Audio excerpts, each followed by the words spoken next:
everyone, I'm Trambitas. I'm the head of product at Johnson Labs.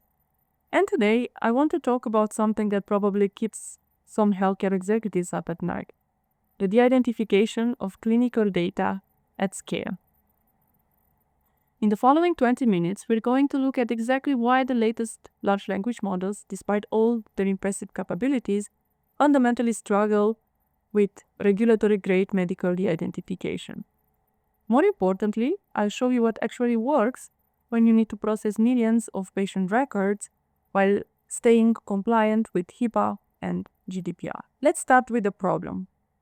So clinical data is absolutely invaluable for advancing medical research.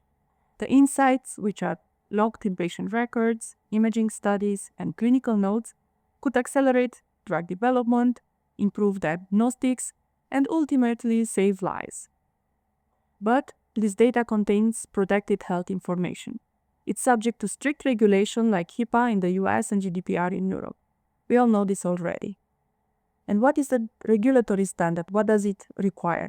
It requires you to not just de-identify pretty good or mostly anonymized data. You need to ensure a very small risk of re-identification of the patients. That's the legal language, and it translates to something very specific. You need deterministic, consistent processes. And critically, when PHI appears across different modalities, in text, PDF, or when it is burned into DICOM images, it must be obfuscated consistently everywhere. So if we look at this example, if John Doe appears in a clinical note, it needs to become the same token in every PDF, every image, every database entry. This isn't just good practice, it's regulatory requirement. Now, let's talk about scale, because this is where theory meets reality. Healthcare systems generate billions of clinical notes every year. Manual review is obviously impossible. Even if you had unlimited budget, you couldn't hire enough trained annotators to keep up with all this data. Then there is complexity. PHI doesn't just sit politely in structure fields, it hides in narrative text. It's burned into images from 20 years old scan equipment. It's embedded in metadata that you didn't even know existed. And it comes in dozens of formats. So here's the brutal math. If your automated system has anything below 99% of accuracy, which is pretty good, that 2 or 3 or 5% error rate means you still need manual review to catch the mistakes. And if you need manual review anyway, what's the point of automation? You've just added a pre-processing step that costs money and time. So you need expert level accuracy, 99% or better, before automation actually saves you work instead of creating it. Let's break down the 3 major modalities you're dealing with. First, we have text content like clinical notes, discharge summaries or pathology reports, and so on. The challenge here are complex medical language and context-dependent PHI. For instance, sometimes Dr. Jones Snow is sensitive information. Sometimes it's just a reference to medical literature. Your system needs to know the difference. Second, we have PDS, scan forms, handwritten notes that require OCR, mixed layouts, where headers bleed into margins. And critically, you need to redact and mask sensitive data on the original PDF, not recreate some approximation that loses formatting or introduces errors. Finally, we had the DICOM images, radiology scans with PHI burned directly into the pixels, complex metadata with thousands of vendor-specific tags, multi-gigabytes file with slides at different resolutions. And after you de-identify everything, you need to compile it back into a valid DICOM format so radiologists can actually use it downstream. 3 completely different technical challenges, and 1 consistency requirement across all of them. So let's start with text, because that's where most people begin. There are 3 categories of solutions available for text de-identification: open source, commercial platforms, and now we are trying to use general-purpose LLMs via prompting. So let's evaluate all 3 against real clinical data. For open source, we tested 2 prominent solutions: OpenPipe PII Redact, which uses Llama 3.2, a relatively small language model. It marks PHI entities using HTML tags embedded in the tags. And then we have cleaner PII, which uses a bidirectional transformer encoder similar to board architecture. It has a maximum length restriction, which does create some problems for longer documents. We evaluated those two solutions on two databases and datasets. First, AI for Privacy, a publicly available dataset with samples from different domains. Second, and more importantly, a real-world clinical dataset labeled by actual medical doctors specifically for healthcare PHR. We measured at two levels: entity level, where we check if the complete entity was detected, partially detected, or not detected at all, and token level, where we compare predictions for every single token against the ground truth labels. Now, on general purpose data, the results look reasonable. Cleaner achieved an F1 score of 98%, that's excellent. OpenPipe got 56, which is poor, but it's using a much smaller model, so it's understandable. But let's look at the entity level breakdown. Cleaner gets 96% full matches. OpenPipe struggles with only 35% full matches and misses more than half of the entities entirely. So we have a clear winner, right? Cleaner on the general data performs very well. Now, here's where it gets interesting. Same tool, but now we're using real clinical notes annotated by physicians. The F1 score drops dramatically. OpenPipe falls to 53%, Cleaner, which looked promising, drops to 44%. Look at those entity level results. Both tools are only catching about a third of entities with full matches, the rest are partial matches or complete misses. Why? Because clinical language is fundamentally different from general text. It contains medical abbreviations, context-dependent terminology, or complex entity boundaries, and these break models which are trained on general data. This is the first critical insight. General purpose NLP tools, even the very good ones, fail on specialized medical text. So what about the commercial solutions? So for this, we evaluated several major platforms: Azure Health Data Service, AWS Comprehend, and some of the big LLMs, GPT-4 or Claude GPT-4.5. We used an open source clinical documents dataset annotated by medical doctors, which cover 6 PHI categories. For fair comparison, we mapped everything into a common taxonomy. So for instance, if Azure calls something patient name and AWS calls it name, we treat those as equivalent.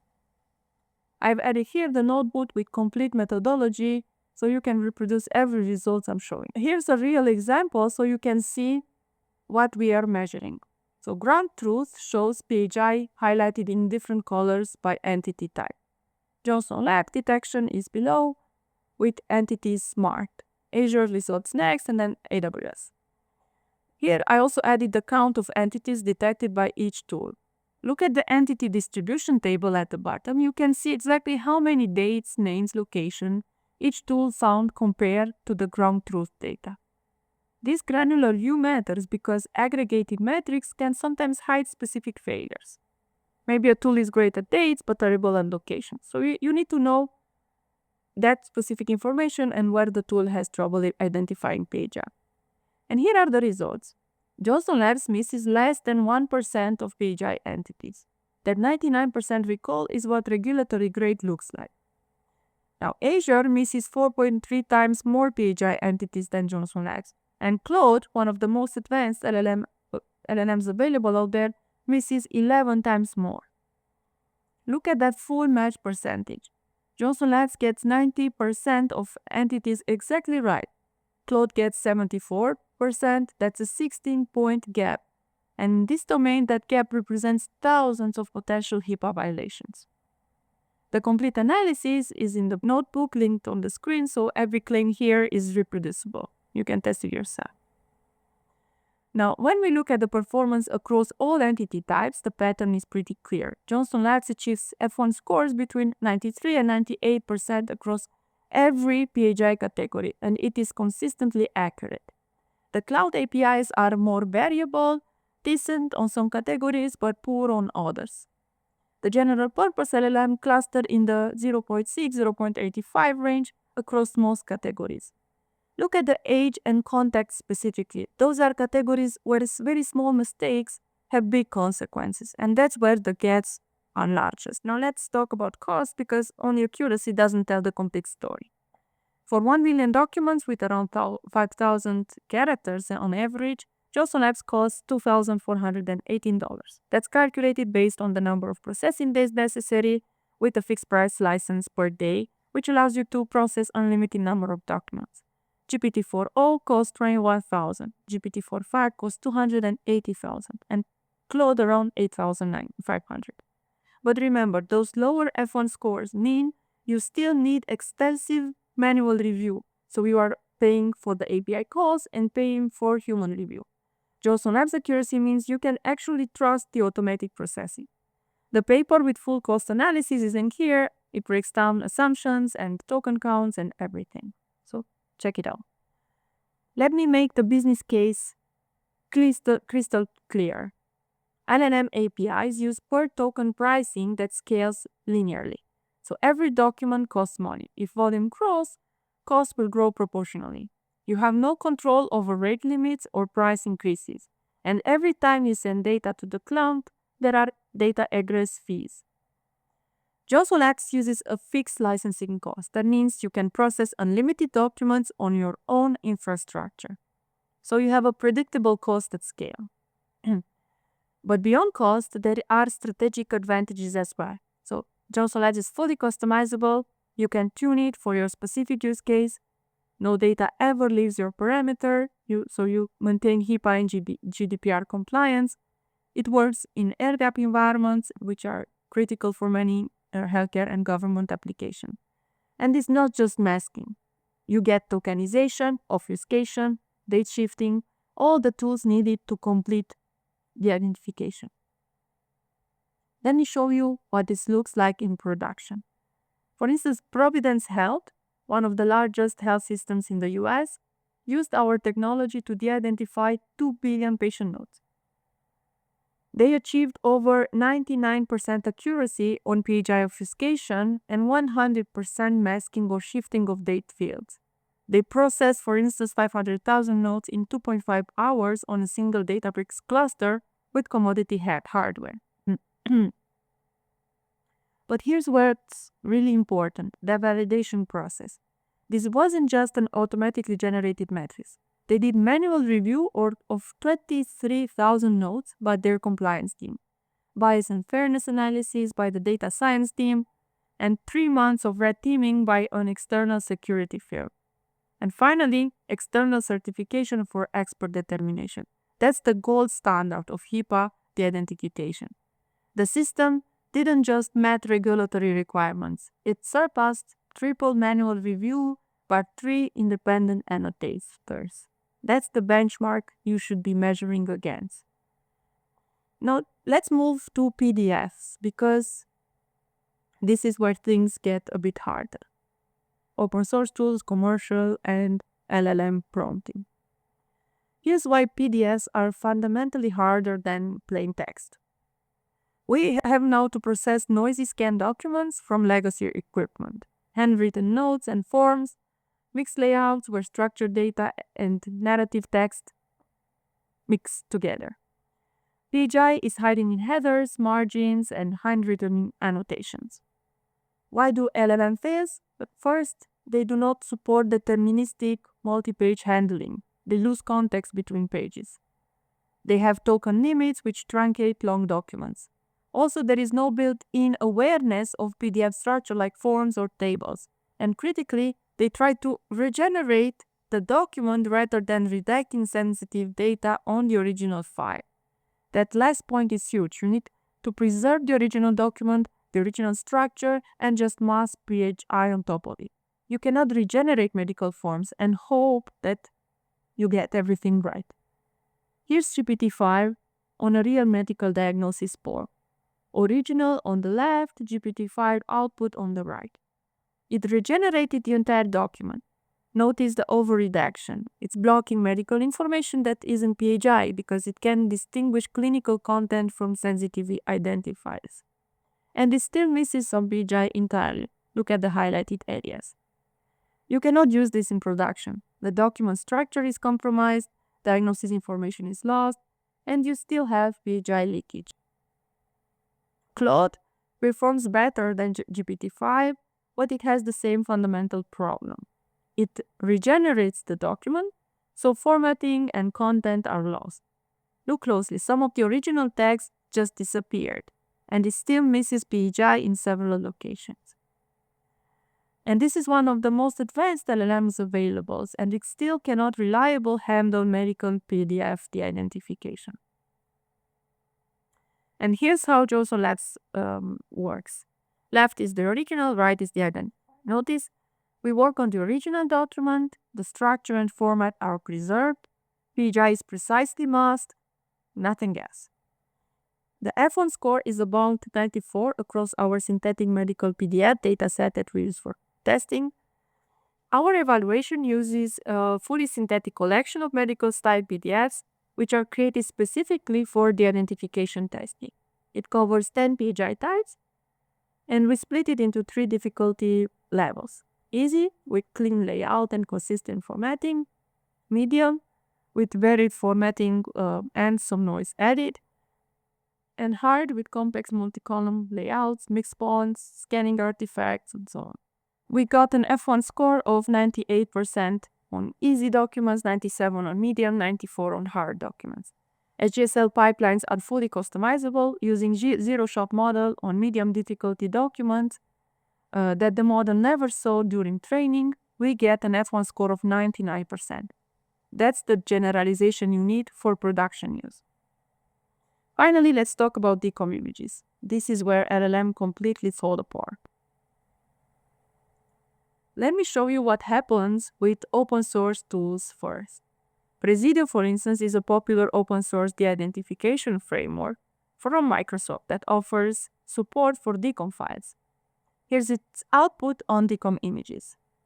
Original image on the left, Johnson Labs results, and then Presidio results. The numbers tell the story. Johnson Labs achieved 86% F1 score. Presidio gets 0.09. That's not a typo, it's essentially random. Look at the image. Presidio leaves almost all the burned-in PHI completely visible. Why is this problem so hard? This is what LLMs cannot do. Process DICOM or vendor-specific formats, parse 5,000 plus metadata text, handle multi-gigabyte file, or preserve diagnostic image quality while redacting PHI. Write results back to valid DICOM format. And what is required? Redact burn-in PHI from pixel data, intelligent pixel in painting, so redacted areas aren't obviously diagnostic artifacts. And complete metadata de-identification across thousands of tags. And we also need to handle all DICOM modalities and maintain image utility for downstream analysis. Then finally export the identified data into proper DICOM format.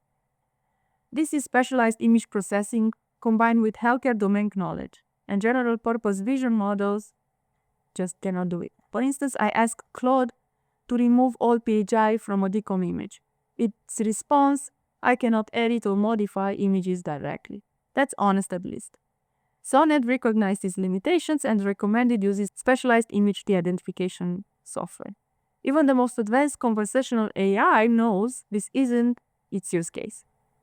GPT-5 required me to manually extract the image from the DICOM file first because it cannot process DICOM image. When I do this and retry with one slide image, it over-redacted, blocking entire section of the image. The result is unusable if diagnosis relevant part of the image are redacted. Graph result speaks for itself. I'm not even sure what I'm looking at here, but it's definitely not a properly de-identified medical image. Finally, here is the Johnson Labs approach. PHI is precisely removed from burned-in overlays. Diagnostic image quality is preserved, all metadata is properly de-identified, output is valid DICOM that can be opened in any medical imaging viewer. And this works with AWS Health Imaging, so you can integrate it directly into your existing AWS workflows. You can pull full DICOM image from S3 using AWS libraries, process them in SageMaker to remove PHI from both metadata and image content and then push the de-identified files back to S3, ready to share for research purposes or model development. This is what production ready looks like. It's not just accurate de-identification, but seamless integration with the infrastructure you're already using. For this case, I do not have benchmarking data yet. We are currently running expert evaluations, but you can test the solution yourself with this notebook and also test the LLM output via the available chatbot. So let me explain the single biggest problem when using LLMs for the identification. Non-determinism. Regulatory requirements demand that the same PHI must be obfuscated identically across all modalities and all instances. If John Doe appears in 5 different documents, it must become the same replacement token every single time. Why? Because researchers need to link records longitudinally. If patient X data is spread across clinical notes, pathology reports, imaging studies, those all need to connect back to the same anonymous identifier. Otherwise, the data becomes scientifically useless. And LLM behavior is that John Doe becomes patient in one document, subject maybe in another, or individual in a third. This is because LLMs are stateless and non-deterministic. They're designed for conversational AI, not production data processing. Johnson Lab's approach is to replace John Doe with token X everywhere, every time. So it supports deterministic processing. Longitudinal linkage is preserved and the data remains useful for research. Non-determinism isn't just a technical annoyance, it fundamentally breaks the utility of the identified datasets. Let me summarize 5 critical points. First of all, general-purpose LLMs are fundamentally unsuited for production medical de-identification. They are impressive technologies, but this just isn't their use case. Second, pretty good accuracy in the 91-95% range still requires full manual review. There is no point in automating if you still need to check everything. You need 99% or plus to make automation worthwhile.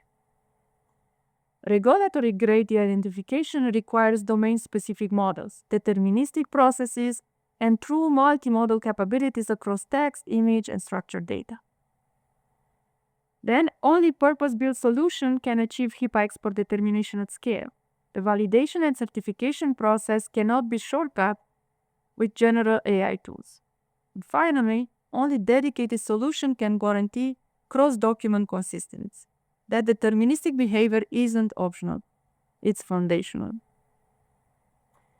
If you need to test the results of the identification on your own documents, we've made it easy as well.